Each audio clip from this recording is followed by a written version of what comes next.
Hi everybody, this is Rose of Sharon and I'm back again with another movie review.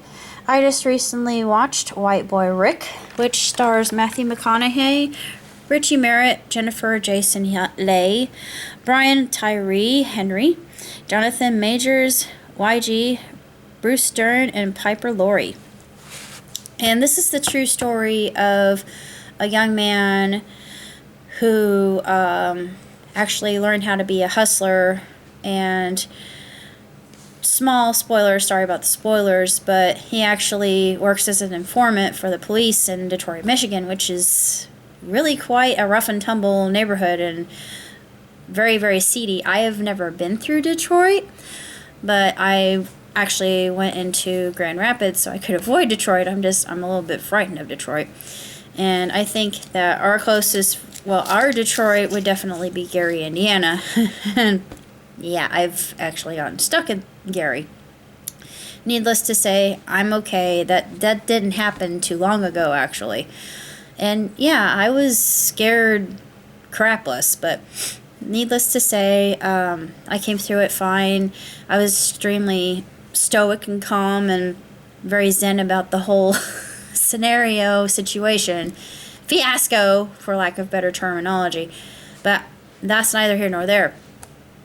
The story is very, very interesting and fascinating. It just shows the side of the 1980s, especially during the Reagan era, and the Just Say No PSAs that I remember growing up with as a child. And I never got involved with that kind of lifestyle, thank God. But you can see just how corrupt that lifestyle is and what it can lead to. And it's a downward spiral. I have dealt with people, actually I've dealt with one person having opiate withdrawals, and you get to see cocaine withdrawals, which are just as nasty. But personally, I think that opiate withdrawals are far, far, far worse. I never want to see that ever again, but the movie is it's unbelievably good. Matthew McConaughey, he plays Rick's dad, and he means well, he has great intentions, but he is an unscrupulous businessman who deals with business in a very shrewd but underhanded way in handling firearms. He has a license, but they're knockoffs. They aren't the real thing, and it's illegal to do so. It's illegal to have a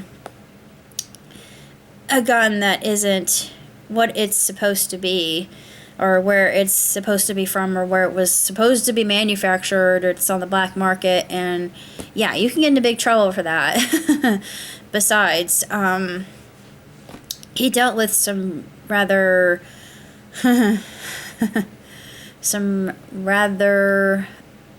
violent gang members, drug pushers. You get to see them, and Rick has his dealings with them as well.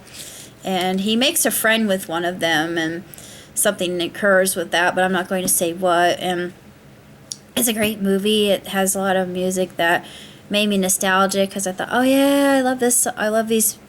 I love all this music. I'm like, did I grow up in the ghetto or something? Because I feel like I should be gangsta, but I'm not. I'm the furthest thing from gangsta that ever existed, because look at how pasty I am. But it was just, I mean, I'm familiarized with the culture, so I know a little bit more than the average bear.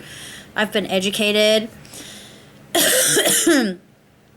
But I don't want to have anything to do with it. It's just like, yeah, you have your thing, I have mine, and we respect each other, and that's all that needs to be said. I don't condone it, and I don't approve of it, but I don't judge you. And yeah, it's just one of those scenarios. This was a curiosity on my part, just because I've always been fascinated by that kind of underbelly of crime. And it's the drug pushing lifestyle is, I don't know, it's interesting to me. I know it's horrible, and it's extremely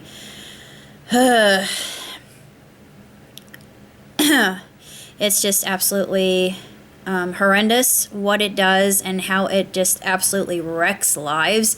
And you see this in White Boy Rick. And White Boy Rick, I give 2 thumbs way up, 5 stars, hands down. There's no vetching, no complaining, no anything. It's a movie that is very, very, very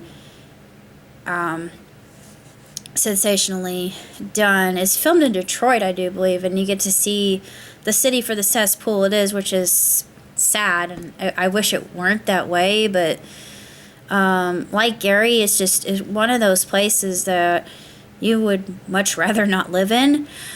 I really can't say too much else about the movie other than it was just absolutely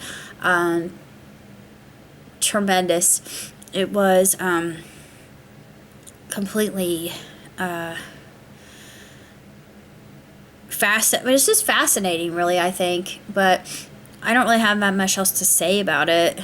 But if you're interested, like me, in this young man's true story and the tragic ending of it, not so much for his family, but for him especially. And I wish the law could have been overturned, because he was actually following through with protocol and doing what was required of him by the police. And he did the right thing, and he he was able to help them out quite a bit. Sorry, a little bit of a spoiler, but it seems like it was extremely heavy-handed in how justice was doled out to him and how justice was met in this particular circumstance. It seems very, very, very unfair. I mean, I feel for the guy. I really do, because I think that he was able to stop a really influential crime family in their tracks. And then, yeah, that's the spoiler too. But beyond that, I think that it's a movie that anybody can enjoy watching. Plus, I also got a lot of good reference points, because there's a story I'm going to write. It's a sci-fi tale which incorporates the mafia. So yeah, that's going to have drugs that are involved. Of course, there are going to be addicts. I'm going to have some addicts. My main 2 characters are not addicts, because they don't get high off their own supply. That's one thing that Scarface learns. If you've seen Scarface, which is one of my favorite mafia films of all time. It's an immigration story. It's fish out of water. It's the underbelly of the Costa Nostra. More like a drug cartel, not Costa Nostra, but still, it's that whole gangster vibe and ambiance and background that just absolutely compels me. And that's the reason why I wanted to write it. I thought, oh, this has never been done, so let me go ahead and give my hand a shot at it, and we'll see what comes of it. But, yeah, I haven't fleshed it out just yet. I'm working on my cyberpunk, the second part of my cyberpunk. It began as a steampunk, but it is now evolving into a cyberpunk.